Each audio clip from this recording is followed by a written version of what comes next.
So joining us live now for a daily analysis of the federal election race is CTV News' political commentator, Scott Reid. Good to see you, Scott. Morning, guys. All right, so the horse race, Scott, it's turning into a much more one-sided race than I think many have expected just 2 weeks ago, isn't it? Yeah, well, we are effectively 2 weeks into this race. This weekend marks the two-week point. And with Trump's tariff announcements behind us, and although, as we heard from Paul and Courtney, the markets are still in turmoil, and we know we're going to hear about more reprisals from the likes of China and India and others, there has to be a hope, if you're the Conservatives, that there's a fresh start, that we're entering a new phase, that that you can try to turn this campaign back towards something that's more competitive, refocusing it away from Trump and on pocketbook issues like cost of living, like how are we going to keep our economy strong, how are we going to deal with economic threats, and that it's not just about sitting near the television and watching Prime Minister Carney respond with calm and collected manner to the threat of Donald Trump. The Conservatives have got to make these next few days a time where they move and they march. This is their opening. Mm-hmm. Yeah, it really is go time, because the lead of 10 points and then the preferred prime minister at a 20-point lead, as we just saw in our Nanos research polling. Scott, when it comes to other things that we're looking at, I mean, we're expected to get latest job numbers from Statistics Canada. We know that Pierre Poilievre talked about removing the GST off vehicles.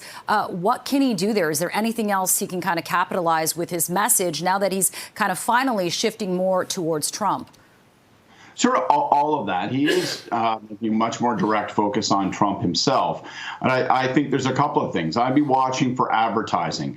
And they have got to find a way to knock down that number that Nick just told us about Mark Carney. I mean, if your opponent at near the mid-mark of the campaign is 20 points preferred over you as prime minister, that is a giant, giant problem. Mm-hmm. So watch to see if the Conservatives really take the lumber out. If we get some negative ads, trained and focused hard on Mark Carney, trying to bring him down to earth a little bit. And then, as you mentioned, maybe without the daily carnage of Trump, possibly the Conservatives can turn the issue set back to, well, how do we cut taxes? How do we relieve some of the burden? And maybe all of this economic threat and uncertainty that's been triggered by the trade war causes people to say, well, maybe I am going to be looking even more for a leader who will promise me to unbuckle the burden on me financially. So that's got to be the play for the Conservatives. But one challenge I would highlight is that the Conservatives must knock Mark Carney back to earth. As long as he soars 20 points above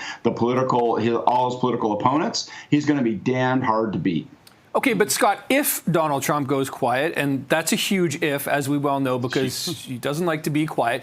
If he does, how do the Liberals kind of keep his name prominent? Because that really seems to be the playbook for the Liberals is we're going after Trump, we're dealing with tariffs, we're dealing with Trump, I'm the best person or I'm the best leader to do that. How do they keep that, fresh if Donald Trump does sort of go a little more quiet?